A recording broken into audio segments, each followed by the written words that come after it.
name is Quinn Millington. I'm the owner and founder of EMG Solutions. Today we wanted to take just a minute and demonstrate the difference when a nerve conduction study is performed on an extremity that is cold and how warming that extremity can impact the way in which the waveforms look. If you would like additional information on the setup that I'm using here, this setup is the median sensory to D3. We have a separate video that you can refer to for that. Today's purpose was only to demonstrate the difference between recording when an extremity is cold versus when it is warm. So this extremity has already been prepared, and we're going to go ahead and capture the data, stimulating in the palm first.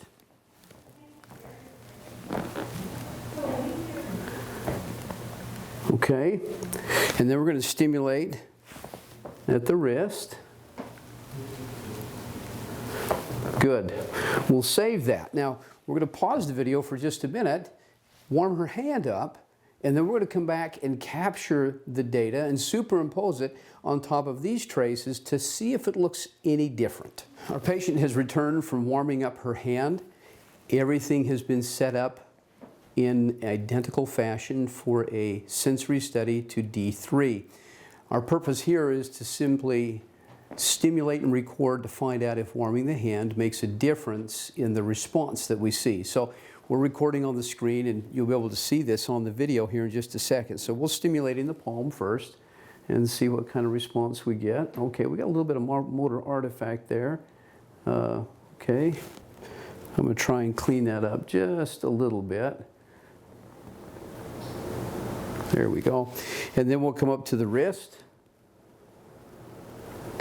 We got a nice response at the wrist, and that's about it right there. So I'm going to move the markers around, and you'll be able to see this on the screen. I'll move these markers just a little bit so that you can get a better sense of where things are. And I'm going to move, if you look, I'm going to just superimpose the first two, one on top of the other, at the wrist, and you'll be able to see there's a little bit of a difference right there in the takeoff time. We look at the peak latency, and you'll see that there's a difference. Then if we look down here at the wrist, you can see also, this is really obvious. You can see that not only is the peak latency slower, there's a larger amplitude, something that we see very often when an extremity is cold.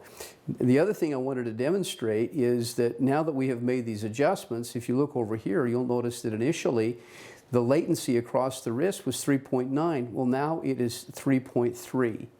Huge difference. And so if there was a question about whether or not this patient had any compromise of the median sensory nerve at the wrist, by warming it up, we have demonstrated that's not an issue. Whereas if we had not warmed it up, that would have clearly demonstrated, hey, we've got or it made us think that there was a sensory problem of the median nerve. We haven't looked at the motor yet, but at least from a median sensory, we would be questioning whether or not there was some level of compromise of the median nerve at the wrist. That's all we've got on this video. Like it, share it. Thank you.